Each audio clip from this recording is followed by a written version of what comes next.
Before you decide to retire and experience what it's like to have a life after work, there are a whole list of things that you can do to make your life in retirement a little bit easier. Today, I'm going to give you the list of 4 things that I did do before I retired and one that I really wish I had.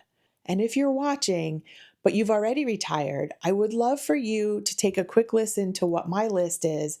And if there's anything that you can add to that that maybe people aren't already thinking about, drop it in the comments below so that we can all learn from your experience too. The first thing on my list, and this could potentially have the biggest impact on your financial situation after you retire, is to evaluate your home mortgage if you have one.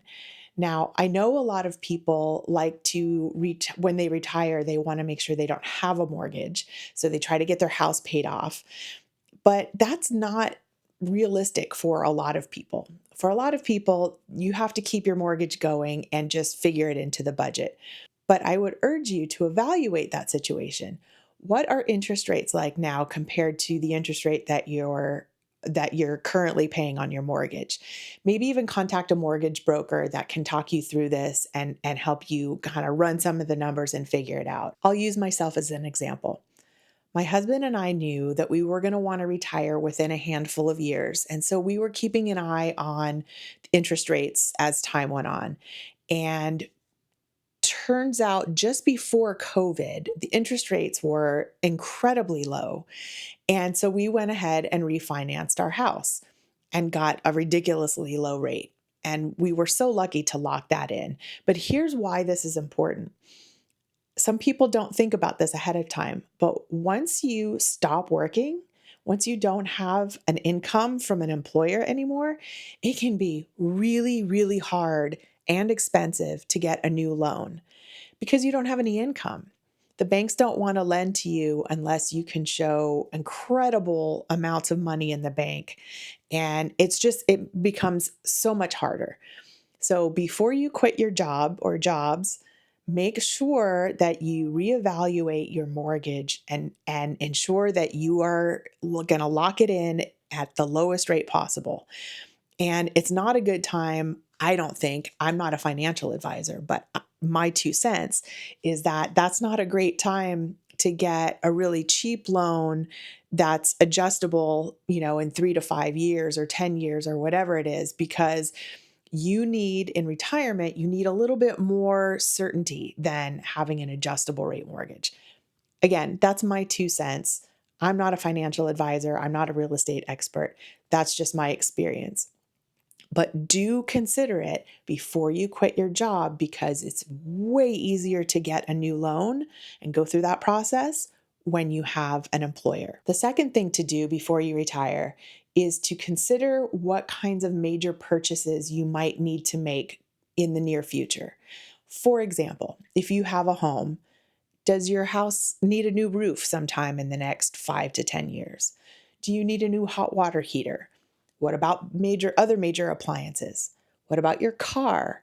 Think about all of the upcoming predictable expenses that you may have so that either you can get those out of the way while you're still making money, or you can build that into your retirement budget so that man, I'm going to need to, my car's on its last legs. I'm going to need to buy a new car at some point in the next couple of years. I should think about the best way to do that now.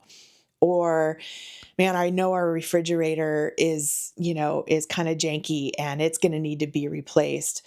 Maybe start keeping your eyes out for great sales before it goes bad, because having these sort of emergency, unexpected situations with big purchases can lead to making more expensive decisions, right? You can't wait for a sale to happen. You can't wait for, whatever it is that's going to save you some money. So being able to plan out those big purchases is really beneficial. The third item on my list is to max out any of your employer paid benefits as much as possible.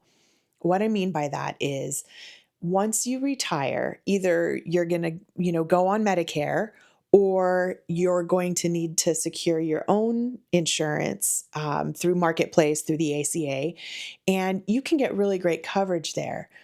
But before you let go of your employer paid health insurance, make sure you're getting the absolute maximum benefit you can out of that, especially with vision and dental insurance. Make sure you get, you see all the doctors you need to see, you get all of the treatments you need to get, check things off your list, get screened for everything you can, and do this while you're covered under a plan that you know what those costs are going to be, and just get those items checked off your list. The fourth thing to do, which is kind of similar to the third, but it's to make sure that you're not leaving any money on the table with your employer. For example, are they making 401k contributions into your account, but they're on a vesting schedule? And make sure you understand that and how your company's plans work so that you're not falling short of, by just a couple of months or something, a time period, a cliff in which you might be having to forego some of the 401k contributions that they're giving you. Or if your company gives bonuses on a regular basis, make sure you understand or remember when those are due and coming, and don't, put yourself in a situation where you say, "Oh, I'm going to retire in October," when you could have retired in January and gotten the December bonus. Don't leave any money on the table. You've worked hard for this. Make sure you get everything that's coming to you. And the last thing on my list for today, number 5, is something that I didn't get to do. I didn't choose not to do it, but I didn't get to do it. And if you know my story about how I retired and why I retired, I'll link it in a video here and in the description. But I just didn't have enough of a heads up that I was going to be retiring in order to get this last item done. And that is to identify any current work relationships that you have, any friendships that you have, that you want to make sure that you carry on after you stop working.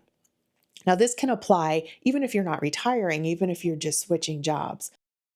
But if you think, for example, gosh, I know I'm going to retire in the next year, and I have these 2 people at work that are really good friends. I consider them friends, not just coworkers.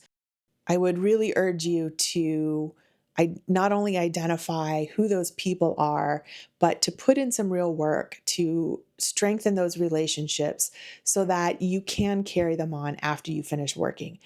We all have the best of intentions, and I'll tell you, the last place that I worked, I had some people that I worked with, a whole host of people that I worked with that I considered very, very good friends. We shared so much together. We went through a lot together. We knew about each other's families. We had what I thought was really great friendships, and they were great friendships. But it's just human nature, out of sight, out of mind. Once you're not seeing them on a daily basis, especially when they're working and you're not, it's really hard to keep those friendships going because your lives are so different, your cadences are so different. You just you get separated. So if there are people that you really want to keep in your life, or that you want to try to keep in your life after you stop working, work on strengthening those relationships before you retire. Like I said, this is not meant to be an exhaustive list. Obviously, there are so many other things that you need to do before you make that big decision.